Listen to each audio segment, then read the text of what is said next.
I am Peg Phillips, and I am the servant leader of Neighbor Care. What that translates into is I oversee the various ministries at Micah, the income department, our Neighbor Care Center, our respite house, and our housing program.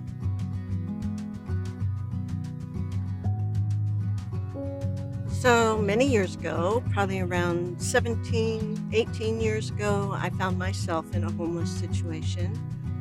Didn't really know where to go or what to do. I found myself at Fredericksburg Baptist Church for the Thursday night spaghetti dinner.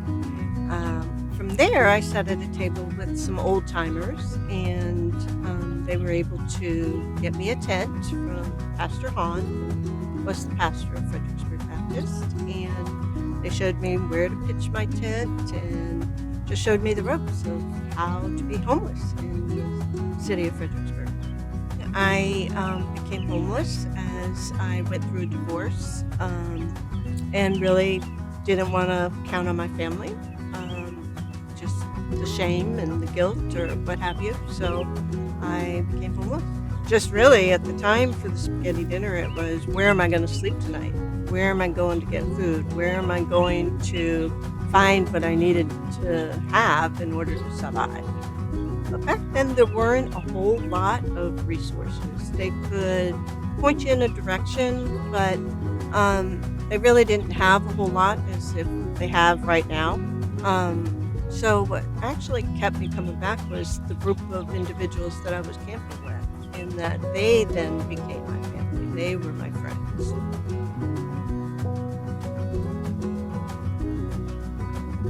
Back then, even camping, actually, we did really, really well. I was fortunate enough to have a cot in my tent, so I wasn't laying on the ground. We were able to cook out. We were able to survive pretty nicely, like you were on a camping trip.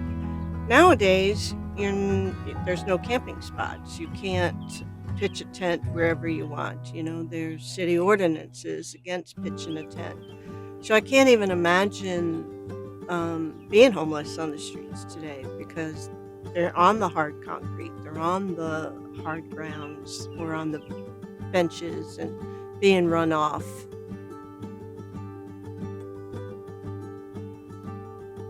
A lot of times folks, when I'm working with them, will say, you just don't get it.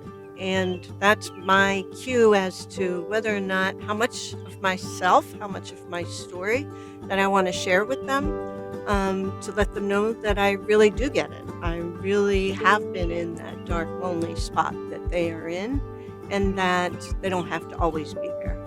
I'd like to say I'm a beacon of hope, that they don't have to stay in that situation, that there are things that they can do to be able to help themselves to climb out of the deep, dark, lonely hole that they find themselves in. We have what we call a bicycle wheel, which consists of spokes of the wheel of a bicycle for holistic care.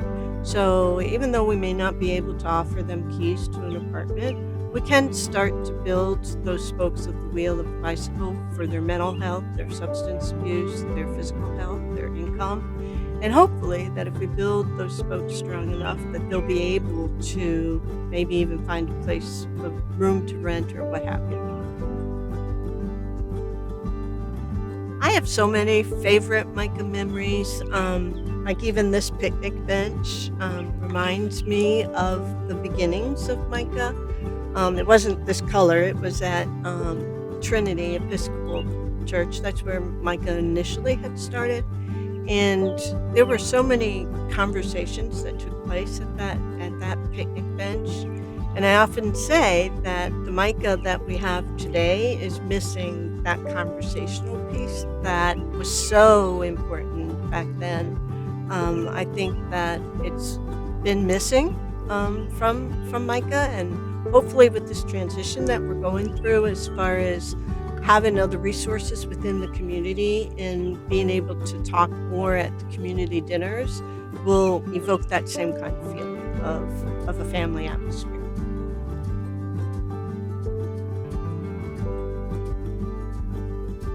The Community, I really appreciate how much Micah has changed over the years.